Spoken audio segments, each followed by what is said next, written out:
Hifiman Arya. This is the, I think that's how we're going with Arya. This is the Stealth Magnet edition, so I think that's the latest and greatest of the Hifiman Aryas. This is in there, the Hifiman sort of large ear shape group, along with like the Ananda and the HE1K, HE1000. So these are cool. I've been wanting to try these. I like a lot of Hifiman things up and down the line, the price line there. And these have gotten just phenomenal reviews, at least the standard version. I've not heard the standard version, so this is, I don't have that to compare it to or to bias me, so this is just purely what I think of these headphones standalone as the Stealth Magnet version. I guess the deal with the Stealth Magnets is that they're supposed to be less disruptive of the sound waves, you know, create less interference. These guys are not super hard to drive. They're 32 ohm with 94 dBs of sensitivity. But that being said, I think that they,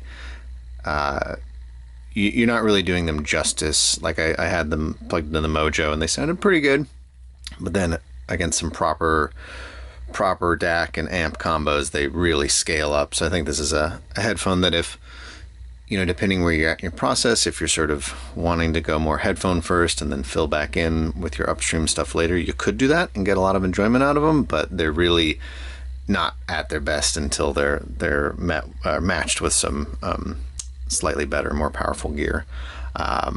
You know, if you feel like you don't want to spend the money on the sort of amp side of it, then the Anandas, right, are much easier to drive and cheaper than these. And if you're not going to properly drive these, you might be happier, honestly, or just as happy with something else. Yeah, the build is kind of right in between the Anandas, which are a little bit kind of creaky in my experience, and the HE1000s, which are actually really similar to this, but feel a bit more substantial since they've got more metal on them. So what stands out, right? You plug these in, you put them on your head. What's sort of the headline? What's the story? I'd say kind of nothing really stood out immediately, and that's not a bad thing. I think, you know, if you have more than one headphone and you want things that have sort of more distinct points of view, that's the way to go. If you're looking for just a really great headphone that's going to satisfy most of the time, that's another way to go. These sort of fall into that second camp, probably.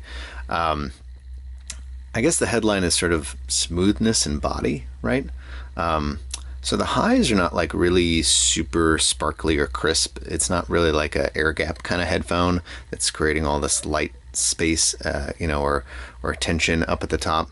The mids are probably a lot of the story for this headphone. They've got a lot of body, like the notes carry warmth and fullness in a way that sort of reminds me of the LSA HP1, which Kennerton headphone. There's a review floating around somewhere on this channel. Yeah, it's wetter than most.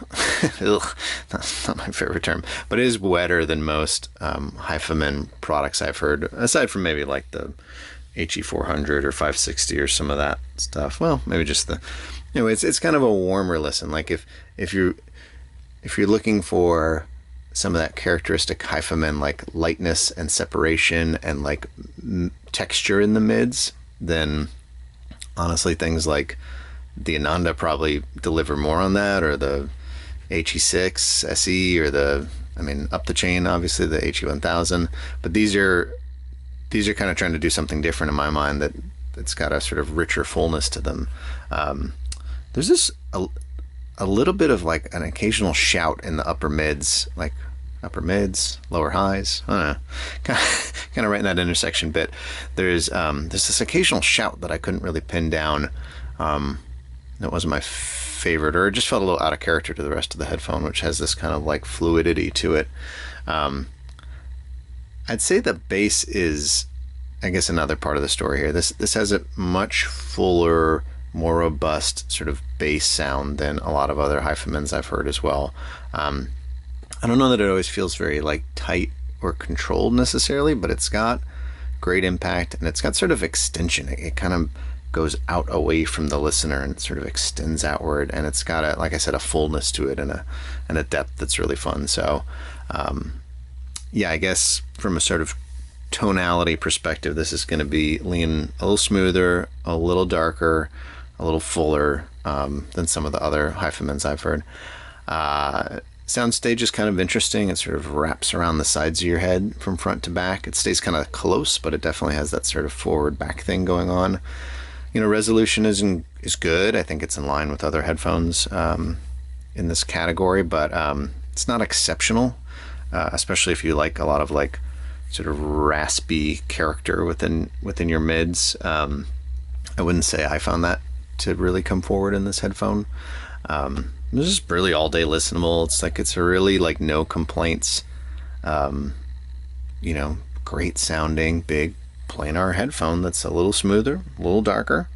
Sometimes did I want a little more detail? Yeah. Did I want a little more energy? Occasionally.